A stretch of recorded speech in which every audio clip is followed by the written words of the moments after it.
Assalamualaikum warahmatullahi wabarakatuh. Berjumpa lagi Sobat Kandadat dimanapun Anda berada. Kali ini topik bahasan kita adalah ingin menjawab sebuah pertanyaan.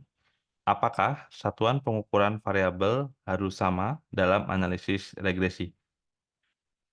Ini pertanyaan yang sebetulnya sangat penting bagi teman-teman yang sedang melakukan penelitian. Ketika melakukan spesifikasi persamaan atau menentukan persamaan mana variabel bebas dan mana variabel terikat, di situ kita harus menentukan skala pengukuran variabelnya. Pertanyaannya adalah apakah harus sama? Nah, akan kita bahas pada video ini. Namun sebelum itu, agar tidak tertinggal dengan adanya update video terbaru dari Kanadata, silakan klik subscribe dan aktifkan gambar loncengnya. Baik, yang pertama adalah analisis regresi dalam penelitian. Sebelum kita menjawab pertanyaan tersebut, teman-teman perlu memahami bahwa dalam statistik untuk uji asosiatif itu salah satunya adalah uji pengaruh. Nah, untuk mengetahui pengaruh suatu variabel terhadap variabel yang lain, kita bisa menggunakan analisis regresi. Analisis regresi yang paling sering digunakan adalah analisis regresi linier, metode ordinary least square atau kuadrat terkecil. Dari situ ada sejumlah asumsi yang dipersyaratkan.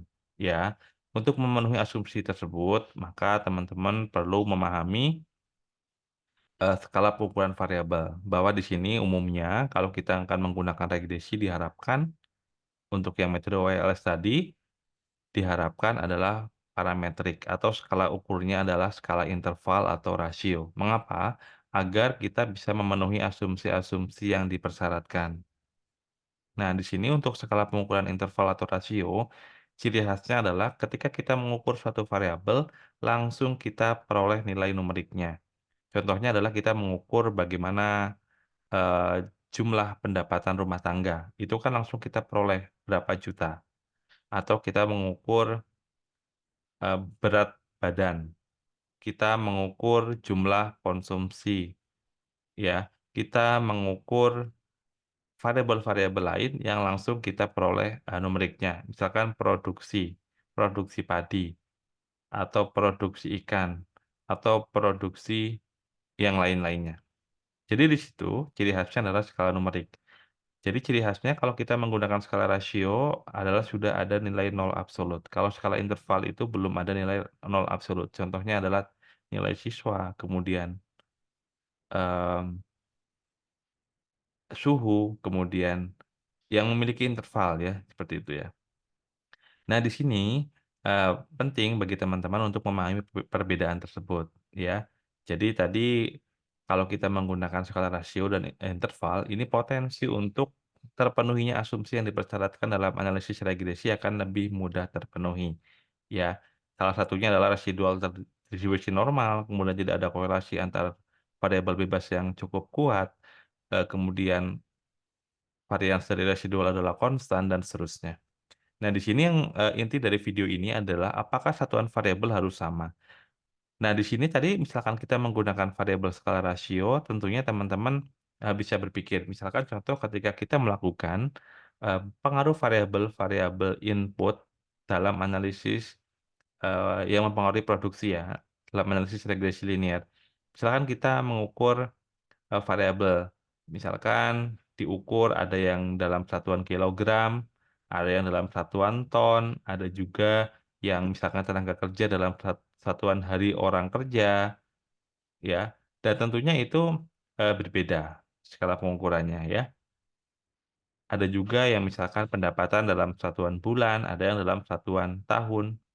Nah, yang menjadi pertanyaan, apakah satuan variabel yang digunakan dalam penelitian yang menggunakan skala rasio tadi itu harus sama? Jawabannya adalah tidak harus sama, ya. Jadi tidak harus misalkan, kita dibuatkan kilogram semua, ya, dari variabel yang ada. Namun demikian kalau memang bisa dibuatkan seperti itu dan itu adalah satuan yang menunjukkan bisa diukur dengan kilogram, ya akan lebih baik. Tapi kalau misalkan tidak memungkinkan untuk diukur dengan satuan yang sama, ya tidak harus dipaksakan. Tentunya kita tidak bisa, misalkan dalam satu persamaan antara, variabel tenaga kerja dengan variabel misalkan jumlah pupuk. Nah, tentunya kan jumlah pupuk satuannya berat. Kalau tenaga kerja bisa saja kita lihat berapa hari atau berapa jam kerjanya. atau juga berapa misalkan biaya tenaga kerja dalam satuan rupiah. Tentunya kan tidak sama persis.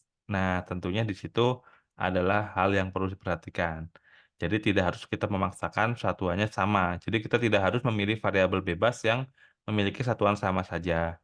Nyatanya kita bisa menggabungkan antara variabel tadi ya, misalkan, sebagai input produksi, jumlah, pupuk, kemudian jumlah benih, kemudian misalkan tenaga kerja, kita bisa masukkan ya, atau capital, ya dalam satuan misalkan di dalam rupiah, boleh ya. Jadi tidak harus sama persis. Jadi kita bisa, memilih variabel variabel, dengan satuan yang berbeda. Namun demikian ketika melakukan spesifikasi persamaan, ya hal yang harus diperhatikan oleh peneliti adalah kita harus berangkat dari teori dan hasil penelitian terdahulu ya. Apakah kita akan melakukan riset ini adalah untuk mengkonfirmasi hasil penelitian sebelumnya atau melakukan hal yang baru ataupun sama sekali, hal-hal yang kita teliti itu belum ada sama sekali, benar-benar novelty-nya 100% bisa saja ya, itu adalah hak dari masing-masing peneliti.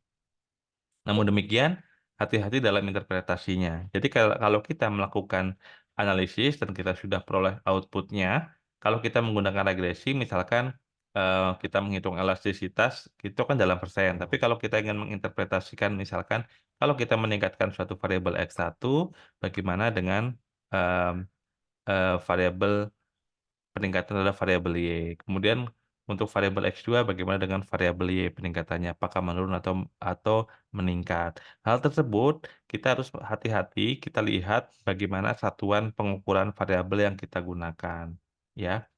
Kalau kita tadinya misalkan, menggunakan kilo misalkan ya, misalkan dengan peningkatan, pupuk meningkat sekian, misalkan hal tersebut akan diestimasikan meningkatkan produksi padi menjadi sekian, atau dan lain sebagainya.